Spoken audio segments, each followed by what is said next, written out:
Is there sound now? We got sound. Well, Victor, don't go yet. We have sound yet? Rhonda, is there sound? You pretty sure it's sound? 'Cause I don't see the bottom one. Yeah. No sound. Still no sound.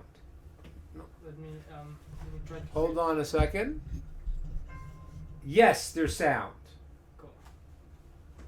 Stay close, Victor. So we have sound now? We're good? Okay. I'm assuming the sound. Sounds good. Okay, great.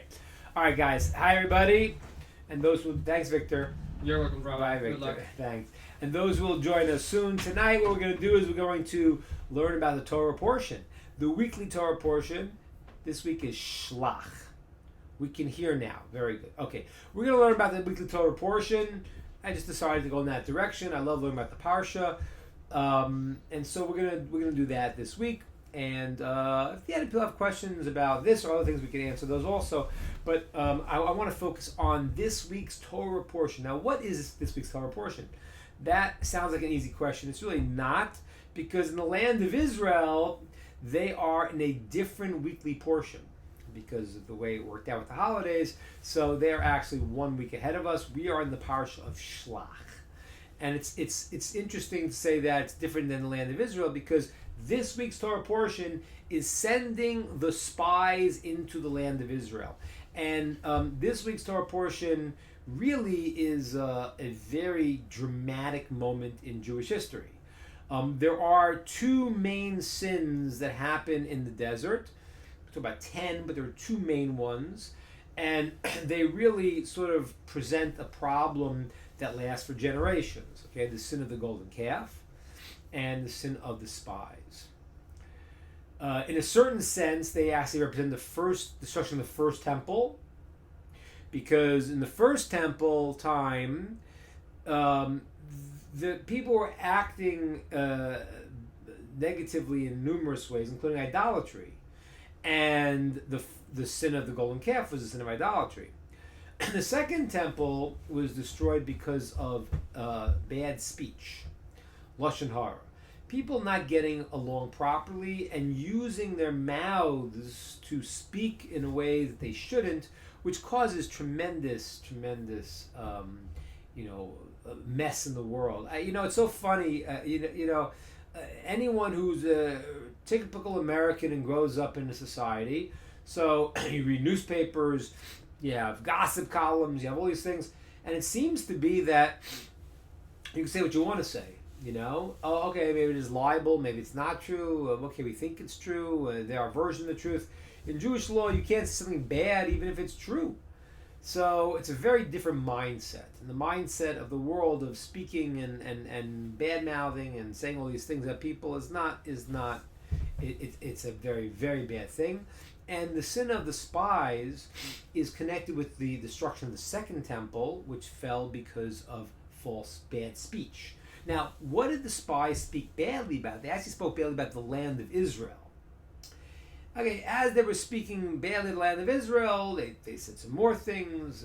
According to the Midrash, they seem to have said that even God can't bring us to the land of Israel, whatever that means. But the thing that they are known to speak badly about is the land of Israel. Okay? I hope you guys can see me, because again, it came up that they're not finding supporting channels, but I hope you're able to see this right now. Okay, so now let's go through the story of the spies a little bit and try to understand this. So, okay, good to see you, Scruffy. Welcome. So now, like this, the Moses, the Jews are in the desert, and now they're getting preparing to come into the land of Israel. Now Moshe goes and he takes these people, and they are the princes, they are the great leaders, they're great people, and he wants to send them as spies to the land of Israel.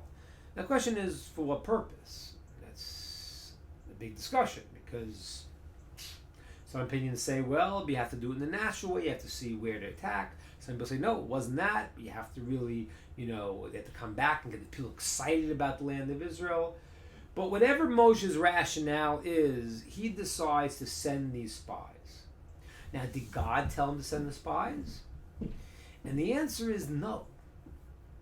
And that really presents a bit of a problem. Because the beginning of the parsha says, Shlach lecha, you send Moshe, you send.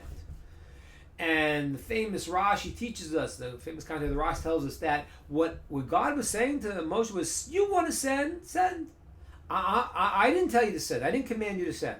I allow you to do it.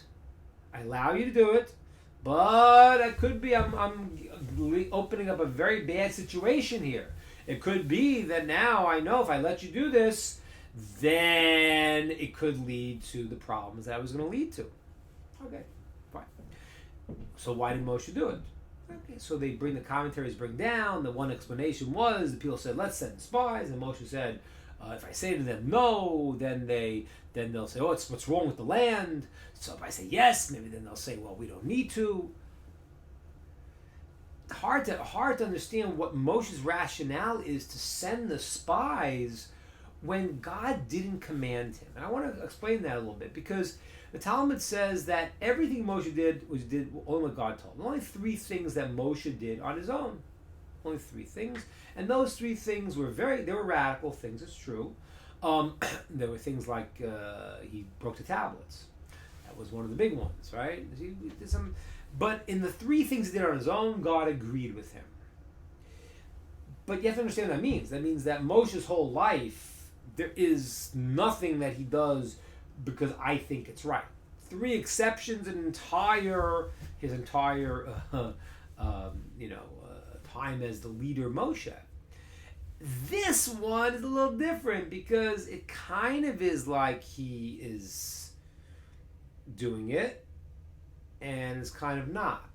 So Hashem is allowing him. The way the commentary seems to understand is Moshe wants to do it, he's thinking about doing it, and Hashem says, okay, you want to do it, you could do it. Gives him permission.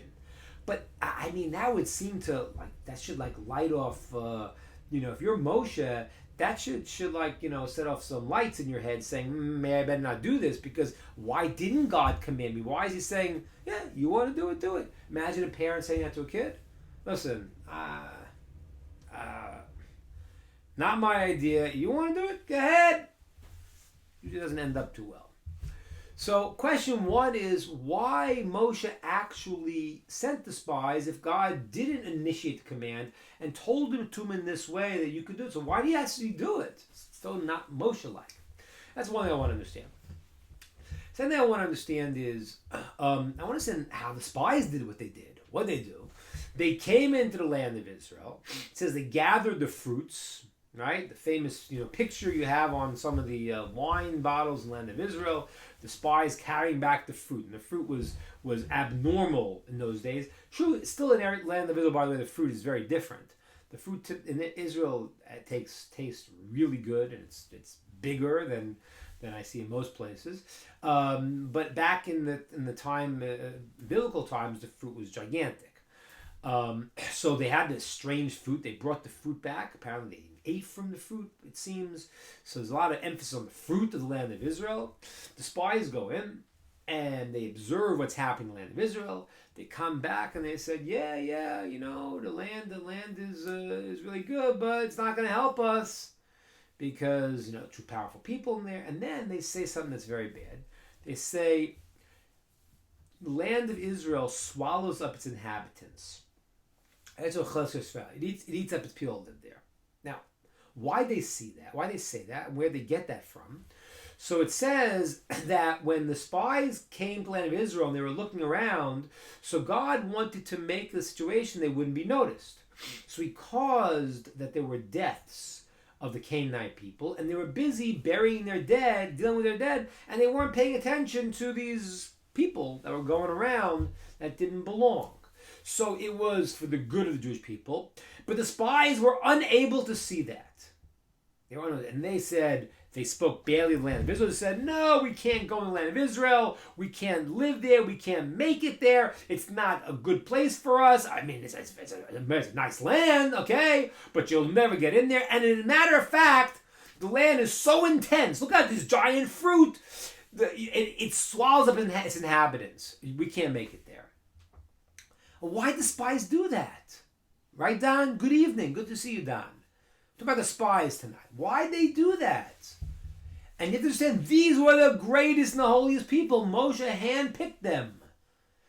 These were the greatest people. I mean, two of them, the ones that survived, are very famous. Joshua, Yoshua, who leads us into the land of Israel. And Caleb becomes the great leader in the land of Israel. So these are handpicked people by Moshe. How did they come and why did they go and say these bad things about the land of Israel? It needs to be understood. It's strange.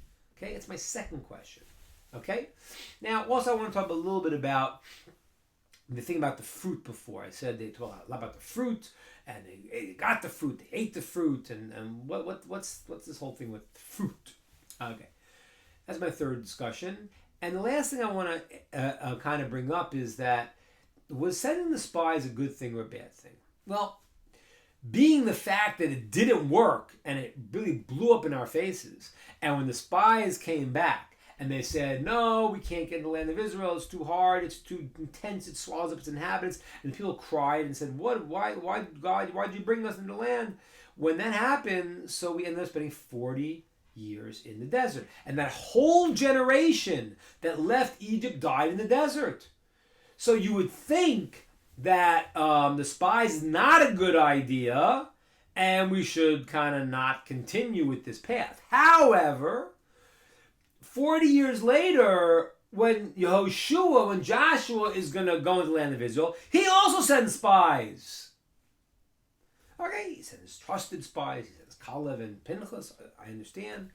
Great, but these men were great also. So if it didn't work, well, why are you still sending? Why are you doing the spy trick? Don't do something else. Didn't work so well. Maybe don't take a chance again. But yet you still see that Yoshua did. That's my questions tonight I want to discuss. Again, just to review those who just joined us. One is why Moses did this. When God says to him, Shlach lecha, you could send you want. I'm not telling you to do it. You do it, but it may causing a problem. So that should have been a hint for Moshe, who does everything only by God's command, that maybe he shouldn't do it. Yet he didn't take that clue. Why not?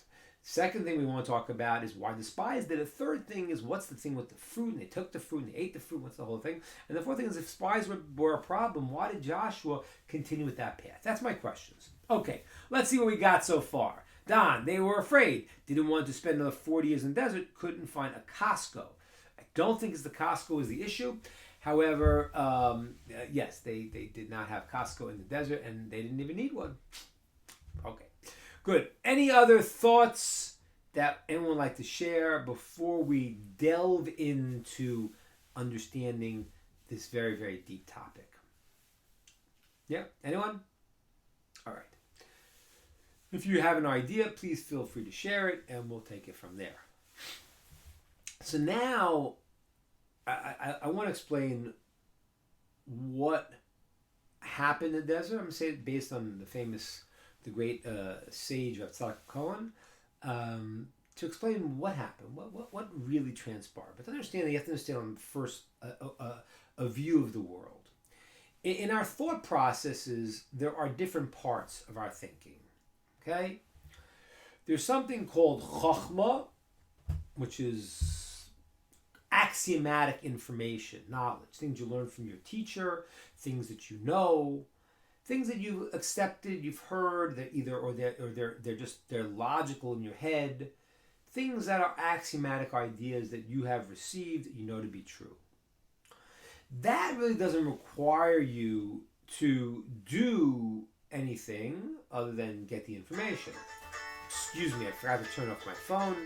I really apologize, but I will turn it off now. Now, so that is what's called chokhmah, and that's one part of the process of thinking. Okay, you know certain things. You know if you act good, you live properly, you'll get the world to come. What do you get? Bad things, you get negative things. Those are axiomatic ideas. But then there's a second part of the thinking process, which is taking the ideas you know and having you actively build on them. Okay, so you take something and you compare it to something else. and compare it to something else. So I learned one thing from my teacher, and now because I learned one thing from my teacher, I can go and say, oh, okay, so if this is bad, well, that's like it, so that's probably also bad. Or this is bad, but this is where it's different. I could compare, I can contrast, and I could build on my information. So one is a process of receiving knowledge, and one is an active process of the human mind understanding it and extrapolating and building on it. Okay? So that process is tantamount and parallel to the idea of the written Torah and the oral Torah, or I call it Chochmah and Bina, two parts of the mind, or the idea of Chochmah and Bina. What's the written Torah and the oral Torah? The written Torah is God tells us what it is. This is what it is. This is the reality. This is how you do things. And then we have the sages who take these ideas and they don't make up their own stuff, but they expand and they extrapolate, and based on the godly information, they take the human mind and they understand beyond that. Okay? That is called the Torah Shebaal Peh, the Torah of the mouth, meaning that you told me an idea and I understand it. Well, okay, so if a Jew looks at the laws of Shabbat, well, can you put a light on Shabbat? Well, they didn't have electricity in the time of Moshe, but they told me what fire is. And fire I know you can't do. So now I say, oh, let's look at fire. What qualifies as fire? This, and this. Oh, does electricity fit into those categories? So using the human mind, I'm going to extrapolate and understand ideas. It's a very different process, okay? And if you think about it a second, you realize that it actually requires different muscles in the human being. One is to be able to accept information. Okay, if my rabbi is teaching me something, I have to take that information. Then I have to get the wisdom of how to use my own mind and expand the idea, but I first need to take it in. Similarly, if you look at it, you'll realize that there's one aspect of getting Torah information that's like prophecy. The prophet is open to hearing God's transmission. He's not taking the information and building he actually can't. He's got to say the prophecy as he received it. He can't change it at all. Okay? So the prophet is the receiver. He's open to receiving God's transmission. It's a direct transmission. That's what it is. The sages of the oral Torah take the information and they expound it on with their human mind. So it's a very different quality, very different approach. And I want to tell you something amazing. That's really the difference between the desert and the land of Israel. Look what happened. The Jews were in the desert. What was happening in the desert? In the desert, they were not planting, they were not reaping, they were not working. What were they doing? They were in this place, and where's the food coming from? It's coming from the heaven. It's the manna, right? It's the process of experiencing godliness through God giving it to you, like the written Torah, and you are a vessel to receive it. Okay, that's the whole life in the desert. That's why nothing works out in terms of your effort and your work. You don't have to. The manna falls and you go pick it up. And I didn't mention this last week, but if you learn last week's Torah portion, it says that even if one person would go and try to gather a lot, and one person gathered a little, a miracle happened when they measured how much manna they gathered. It was the same. What kind of thing is that? I worked all day. I'm gathered my manna, and you went out and you gathered a little bit. It's the same. Yeah, because the desert experience is to show me that this is all from God. I'm not here. I'm receiving it. Nothing. It's all supernatural. I'm not involved in this. The land of Israel is very different. The land of Israel is now, you have to work the land. You have to plant the land.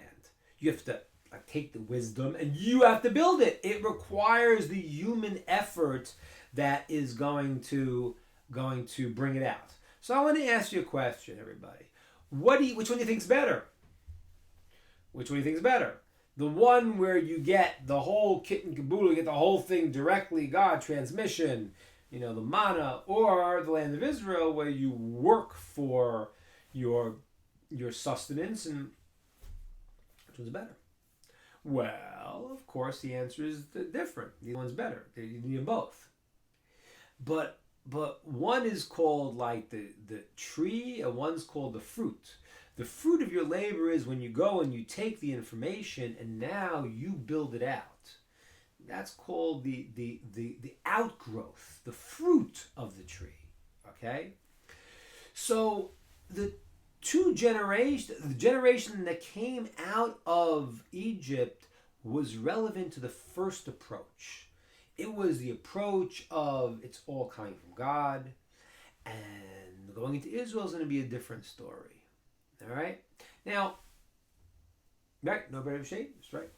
So now when you go into the land of Israel, so what happens is like this. It's like I explained to you earlier. Just like you have the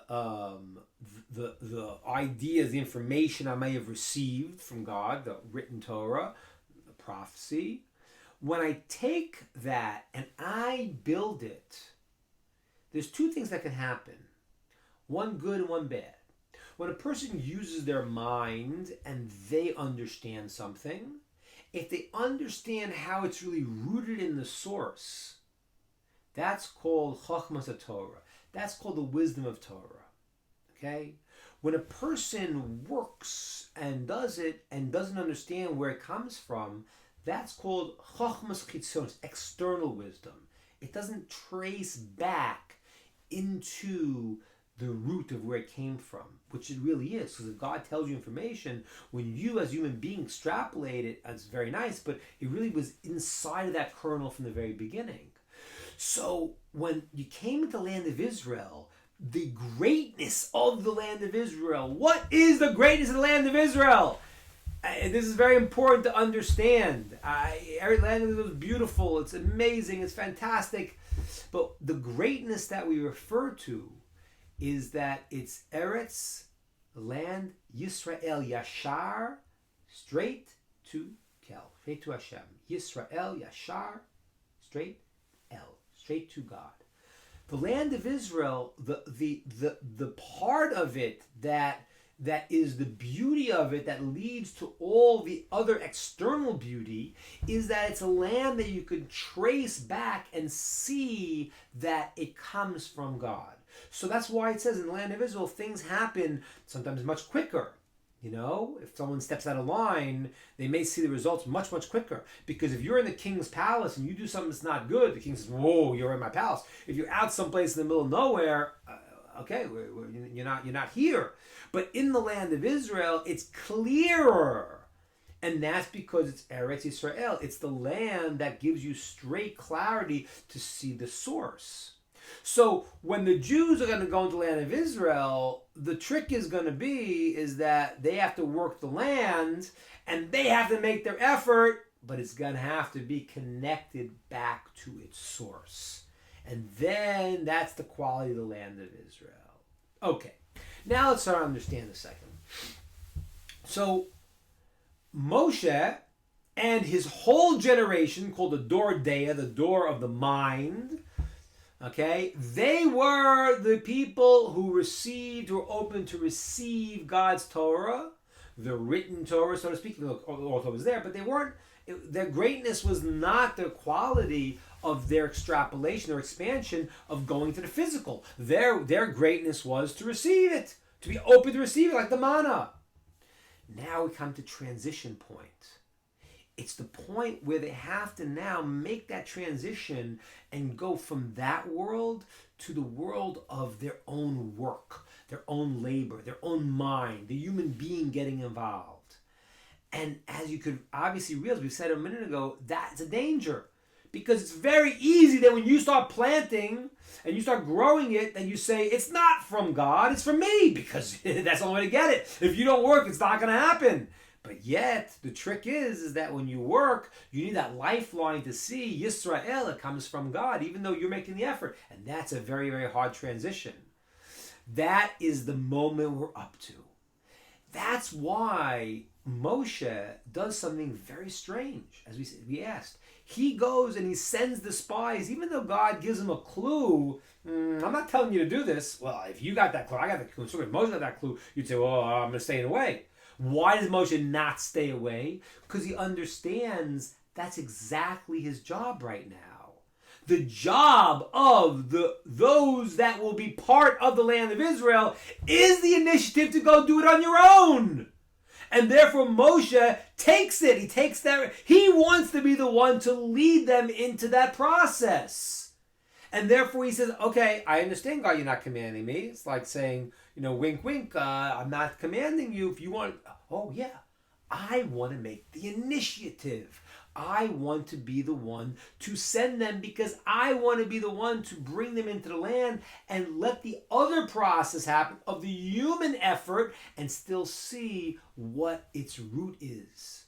That's why, even though God tells him, Shlach lecha, you send for yourself, I'm not telling you. I said, that's right, okay, that's exactly right. I should be the one to initiate it. He does initiate it. And that's why he picks out the people that he sees that even though the generation itself is the generation of the receivers of the Torah, he picks out the people that they have the potential to make the transition.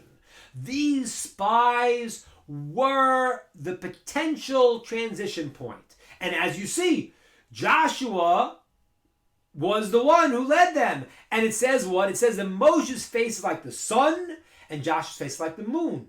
And that's exactly what we're talking about. The sun is God's wisdom, that's the written Torah, and the moon is the reflection of it. That's where you, human being, go and takes and explains it. So Moshe picks the people that he sees have the potential to be this transition. And that is the whole story about the fruit. Why? Because they merited to eat the fruit of Israel.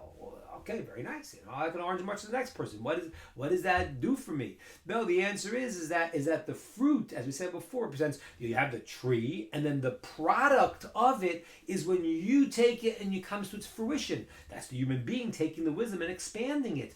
The fruit, therefore, represents that next stage, the stage of the land that is your own work, and it still is connected back to the tree, back to the root. So they eat the fruit of the land. They are potentially the ones who can make this transition. What happens? What goes wrong? It says they see the people dying. And they say, whoa, this land swallows up its inhabitants. Which would seem to be that I don't know, either, we said before, God was doing it for their good. He made the people die so they wouldn't notice the spies. But I mean, these are holy people. They couldn't have a good eye and see, well, it's for our good. I mean, we all would do that. We all would know that if something happens, sometimes it's not so good, but you could see, wow, no, they're not noticing you. Maybe it's for your own good. Okay? It could have thought of that. How come these great people couldn't think of that? And the answer is very, very amazing. The reason why they couldn't think of that was when they saw the land eating up its inhabitants, what they sensed was the Jews will go into exile. The 9th of Av, the day that they came back and gave their bad report, which led to the destruction of to the exile, to staying in the desert 40 years, and eventually to the exile and all the problems the 9th of Av brought. That power, that danger of the 9th of Av was there from the beginning of time. As a matter of fact, the Midrash says that when it says don't eat the Gidanasha because the angel hit Jacob is Gidanasha, the Medrash says that the don't eat et. It has an extra word there to teach me you can't eat on the 9th of Av. Okay, the 9th of Av. 9th of Av hasn't happened yet. It's the story of Jacob. No, the seed was already there. So what happened was the spies picked up whoa, there's a problem with this system. And what was the problem? The problem was, as we said, when you go into the work part yourself, it's very easy to cut off and to say, it's me. And therefore, they said, we're picking up something here that's not right. Something's going to go awry when we come into this place. And so what they were saying wasn't completely untrue. It just was, in the long run, it was wrong. And I think why it was wrong in the long run. And this is a very fascinating concept. There's a teaching in the Talmud that says, Ein divrei Torah miskaymin, the words of Torah do not last, only through one that makes a mistake in them. What that means is that very often you have an idea, and in life you go and you think one thing, and then you make a mistake and you realize, oh wow, now I saw where I was stuck all these years. I said what I didn't understand because I got the flip side of it. By seeing the negative, I understand the deeper aspects of the positive. So sometimes in the process of how this works, in the beginning, you don't get the whole story. You make a mistake, and then you see, oh. So these spies were supposed to transition and lead us into the land of Israel, do the work themselves, eat the fruit, be their own people, and somehow see that it's all still from God. And that's where they got messed up. Because when you first start building something yourself, the first response is to say, I did it, because it's a contradiction. You did do it. So they started doing it. And they actually saw, okay, this is the world of people's effort. And this is the world that's cut off. Because it's me doing it. Oh, that leads to bad problems. They sense Tisha B'Av, they sense exile, they sense all these problems. That was stage one. And they didn't merit to be therefore the ones who would make the full transition. Who does? That's Yoshua and Caleb. The other spies who also come into the land of Israel. And what they do is, although they understand that in one sense, there are problems when I go and I make it myself, I earn myself, and I think it's me, the deeper understanding of it is when you, after you first think, and everyone's like that, when you first do something, you say, I did it. And then after a while, something backfires on you and you realize, wow, how is God helping me and assisting me and guiding me? And you get a different experience where you start to say, it's not foolish where you kind of say, well, this is not, it's all God. People say that, most of them don't believe that. Because it's impossible. You did it, you feel you did it. But when you when you made a mistake a few times and you took too much credit in it, and then you start to see, whoa, wait a minute, I did do it, but I didn't. It's really from its source. When you get to that level, that is a completion of the process of the human effort that we need to make and understanding where it came from. And that's why we're here. We're here to make that effort. And as we make the effort, then we do it. And say, I did it. And I'm a partner with Hashem. Because I made the effort, but I realized without Hashem setting it up, there's nothing here. That was the problem of the spies. Their problem was they were seeing something that was correct. They were seeing there's a danger in the land of Israel of the out of the desert. It's the time of work and me and doing it. They saw that, and they even saw some of the negative responses of it. They felt Tisha B'Av, they felt destruction, they felt exile, and as we said, the land eats its inhabitants. It's going to steer us wrong. But they didn't see the deeper approach. That was just the beginning view. In the end, Tisha B'Av becomes the greatest holiday. Because in the end, even though you made the mistake, you start to realize in the end that the deepest understanding that I work, I create, and it's still all from Hashem. It's all from God. How could that be? You know what the answer is? The answer is because at that point you're a partner with Hashem. You're a partner with God. You're an extension, so to speak. You are God's emissary who's bringing His light in the world. And that's the deeper teaching that says, there's Einam Levaz, nothing else but Hashem. What does the deeper meaning? The deeper meaning is that a person realizes that my existence is only a reflection of godliness in the world. Otherwise, there's nothing else here. And that is the fulfillment of the land of Israel. That's why we think it's a great thing. The desert is a precursor. It's a time where first you realize it's all from Hashem, but that's not why we were created. We were created to go and to make the effort ourselves and to do, and not to get lost in the false wisdom of it's me, or the false belief of my own power, which is what the spies didn't like. So it was a problem. But to see through it and see, Eretz Yisrael, it's the land. It's a land that is physical, and it's work, and it's toil, and I can still see that it's back to its source. That was the challenge of the spies. That was the transition moment. That's what Moshe wanted to make. And he wanted to make the transition that the same generation that understood part one would get part two. And that would have been a real full experience. Because if it could have happened in one generation, Moshe would have let us in, that would have been the ultimate redemption. It says Moshe would let us in, there would be no more exiles, we built the temple, Beit Hamikdash would never been destroyed. But it couldn't work that way. And therefore there were two different generations. The generation of the axiomatic, the wisdom, the knowledge, the understanding of receiving from God, and the next generation, the one that were doing it and acting in there, and usually they did well and they saw that it was coming back from Hashem, but the problems that happened in that generation in the future in the land of Israel was again where people at a certain point said, it's me doing it. Because the union between the two concepts was not eternal. It had to be divided into two. So yes, they came to the land of Israel. Joshua kept them on the right track. See, it's all from Hashem.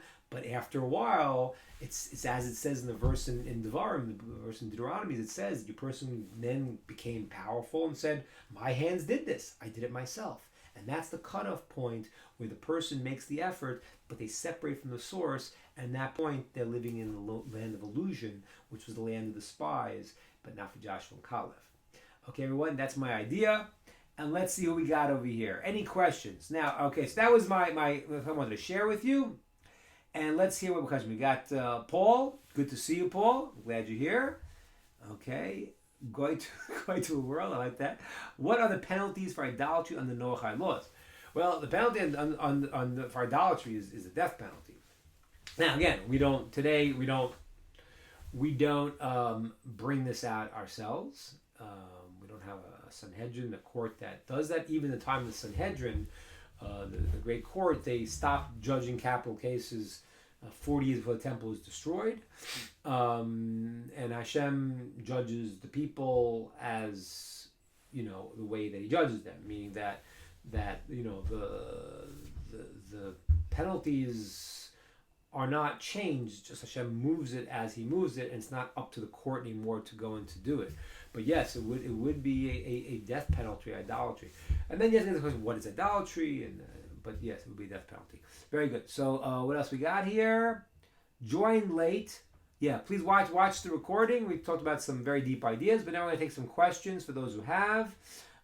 We have Rhonda said, I think that in both situations they send spies as a military strategy. Well, that is one approach. Some people say that's Nachmanides says that they had to go and to do the things according to the laws of nature, which is sort of fits into what we said tonight, which is that it wasn't that they needed to, because we have a tradition that if they would have gone to the land of Israel, they would have miraculously won, like they really did in the time of Yeshua also. But since the idea is to move into a world of where you're doing effort, doing the natural attempt and seeing God in your life, so you could say that it was to have a military idea. But as I asked, and I forgot to answer this question, Ron, because you brought this up. That's why Joshua sends the spies also, because he realizes that even though it went badly before, the idea of the land of Israel is the idea of the effort and the world of nature and the world of doing things yourself as a human being, and yet realizing it's from God. So that's why Joshua, even though it went badly 40 years ago, he still does the same process because he has to. He says, okay, even if Hashem was going to do all the miracles for us, we still need to go and to be the ones to start planting the seed in the ground and let it grow. And that's, by the way, that's the whole source of many of the agricultural commandments, like the idea of Bikurim. Bikurim is the first fruit of the land of Israel, and the first fruit of the land of Israel was a tremendous joy. It says that there's a midrash that says that Moshe saw that when the temple be destroyed, there won't be any Bikurim, and he required prayer. It's very hard to understand what's the connection between there's be no more first fruit commandment of taking the first fruits and bringing them to the temple, and now prayer. And the answer is very deep. The answer is because the first fruits was really this understanding. Because when you toil on something and you work the land and you plant your tree and you see the first crop coming out, there's a place in you have tremendous joy because the work of the labor of your hands and you see it growing. But it's the place where the first step is that I made this, I did it. To take that first fruit and to bring it to the temple, bring it to the Beis Hamikdash, and bring it to and say, God, I'm bringing my first fruits to you. God doesn't need the fruit, obviously it goes to the Kohen, but the point is that a person brings this idea of my work and toil, where it's so easy to go get lost in your own work of your own hands. That was the power of the first fruit. Why that was such a very amazing law. Okay, very good. What other questions we have? Ideas? Let's see, I'm going to scroll down here. Michael asks, how does the process of tshuva work for a Noachide? That's a good question. I would say like this. I mean, the process of tshuva for Noachide, there are definite differences, but I would say that the process, which is there are 3-step process, I would say that's what everyone should do. Meaning the 3-step process of tshuva is admitting you did the wrong thing. Regret first, regretting you did the wrong thing, admitting you did it, and then taking on yourself to try never to do that again, never to do it again. So those are the 3 basic modes, and I would say that's true for everyone. It's psychologically true also because although they sound very simple, but that's not what people do. I think I shared with you one time. I remember one time one of my kids, when he was young, did something wrong, and I said that's not good. Go and do tshuva. And they're like, what do you mean go do tshuva? What should I do? I said go into the room next door. We were in the kitchen, going into the study. Go there, say to Hashem, I feel bad what I did, and this is what I did. I'm going to try never to do it again. And I said, really? And he did it, and he came out, and he felt great. Why? Because, first of all, admitting it is not easy. People don't like to admit it, so we then don't admit it, and then we sit it with inside of us and make excuses and rationalizations, and we start living in lies. So admitting it, realizing that a person can regret what they did, and then that they have the ability to fix it up is very liberating. It's not guilt, it's called regret, which means that it propels you to fix it up further. Okay, very good. What tribe were Joshua and Caleb from? So Joshua is from Ephraim, from one of the children of Yosef, and Caleb is from Judah, from Yehuda, which is very fascinating really on its own, being that the idea of the Mashiach ben Yosef, Mashiach ben David is from this, that the idea of the two, the Mashiach we talk about Mashiach ben David. That's whenever you hear people talking about the Messiah, Mashiach, talking about Mashiach ben David from the line of King David, which is from Judah.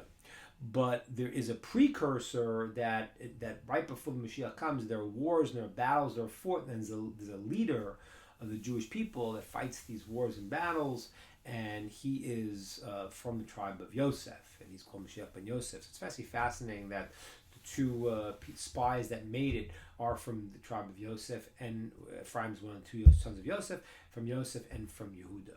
Very good. Thank you. Will the Supreme Court of Mankind, Jerusalem, be used to enforce penalties? Yeah. When the temple is rebuilt, So then the people will be reinstating the law. Now, there probably will be a one great difference, which is that um, when the court is reestablished, most likely it will be after the Mashiach comes. Most likely, there is theoretically an idea that the court could be established before. There's a way to do it, but it's never been successfully tried at one time. There's a way. But even if the court is established now, they wouldn't go and still do these penalties because it says in the Talmud that they stopped trying capital cases 40 years before the temple was destroyed because people were desensitized to it. So the idea of a capital punishing someone with a capital a charge is because the nation was supposed to be so sensitive to acting right that if a person crossed that line and you watched it, like if just think about, you watch the craziest stuff you see on TV and the news and advertising today. They are trying to desensitize you. They show you the most abominations, and you see it, and you really should look away, because just to see it, that already desensitizes you. Just to see an advertisement of an inappropriate thing, and you already start, even if you and your philosophy think that's wrong, it in a certain place makes them, well, okay, I think it's wrong, but it's something that people do. No. So what happens is that people, when you live in a society that's acting immoral or doing things that are not right, and you observe it, it affects you. So what happened was, in the time of the temple, when the Mishnah or Rotskim, when they saw there were murderers and there were people that were desensitized, so they stopped trying the cases because they didn't have the same sensitivity. One of the reasons that we have to go take the law in our hands is that one of the reasons is because the society cannot be allowed to deteriorate. When it deteriorates to that point, so the question is, what should you do? So if the Sanhedrin was set up now, I don't think they would still try the cases. When the Sanhedrin will probably be set up as after the Mashiach comes. After that point, people doing bad things will be very rare. Okay, because after the Mashiach comes, the world is filled with clarity. So no one's going to want to worship idolatry, because everyone's going to say, what the heck did I do all these years? And those that remain will say, well, of course this is the right thing. So the Sanhedrin in the earlier times was in a world that still could have gone awry. Once the Mashiach comes, once the time of clarity comes in the third temple, at that point you can't go back. It says that Hashem's wisdom will permeate the earth, and therefore people are on a higher level. Just like today, a person doesn't go and if he's a normal person, doesn't take cyanide and start swallowing it because it's going to kill him. So no one's going to go and do something bad they know is so self-destructive, because it's clear. So I don't think that they'll have to necessarily punish people in that same way, because generally speaking, it'll be removed the desire for negativity because of the clarity that will be in the world after Mashiach comes. Very good question. Okay, Don, the first spies sent to Israel find a fruit they never ate before. No, what they ate was the fruits of Israel. Okay, the 7 fruits of Israel. Why those are the special fruits? Good question. But it says they took a te'ena, they took a fig, and they took grapes, and they took date. And so those were the fruits. The fruits they took were from the 7 species. Not all of them, but they took from the 7 species of Israel, which it's another discussion why specifically those are the ones that are special. But we even say in Jewish law that they have the species of wheat, barley, grapes, dates, olives, figs, and pomegranates have a certain status, more elevated status in terms of the laws of blessings. There may be a precedent for them of other say that blessing first, possibly. Okay, what else we have here? Thank you. All right, totally agree. Beautiful. Okay, All right, everybody. Any other questions? And we'll sign up momentarily. Anyway, I hope the idea we said in the parsha was helpful for you. And practically for us, what it really means is that you have to balance it. You have to make your efforts. A person who doesn't have any type of it's just everything is everything's from God. I don't do anything. That doesn't go well, because we're created in this world to do. But you have to balance the two things. You have to make the effort. You got to create, and then you need to have the line, the umbilical cord that brings you back to say the things that I am, what I built, really are a gift from Hashem, and He's allowing me to bring them out. That's why Moshe was the most humble of all people, because what happened was that the greater he became, which was very hard for point for a person to not think of himself as he is everything. The greater Moshe became, the more he saw that it was really Hashem who gave it to him, which is very difficult. You know, I always say, I think the funniest thing, I never understand people that are haughty because of their looks or their smarts. That's the craziest thing in the world. If a person is born intelligent and born beautiful, I don't understand how they can be haughty about it, because it's the stupidest thing. You didn't do anything to acquire. Very nice, you may be beautiful, but what did you do to make something beautiful? That's what you were. Where it really is difficult is when a person actually builds themselves. So I went and I studied and I learned and I worked and I did the thing. That's when it's hard to be humble, because at that point you start saying, but I did do it, and you did. And here we have to say, even at that moment where I did it, I have to go back to my roots and say, okay, well, I wouldn't be here otherwise. Who gave me fingers? Who gave me eyes? Who gave me hands? Who assisted me in the process? And then a person, as they could see more from Hashem, they could be like Moshe. That was Moshe's quality. Even though he was the greatest person to ever live, he saw that, in essence, his greatness was from God. And that's very difficult, very difficult. That was the challenge of moving from the desert into the land of Israel. It is the challenge in the land of Israel today, and to every place, which is that when we do certain things, seeing with our efforts, still seeing the root of all of that, that is a challenge, and that's everyone's challenge on a constant basis. But God willing, we should be able to get it right and see it clearly and make this unification between the two qualities of receiving and then doing, and understanding that even in our doing, we're connected back to our source. Thanks, everybody, and we will see you, God willing, next week. All the best. Take care, everybody. Bye.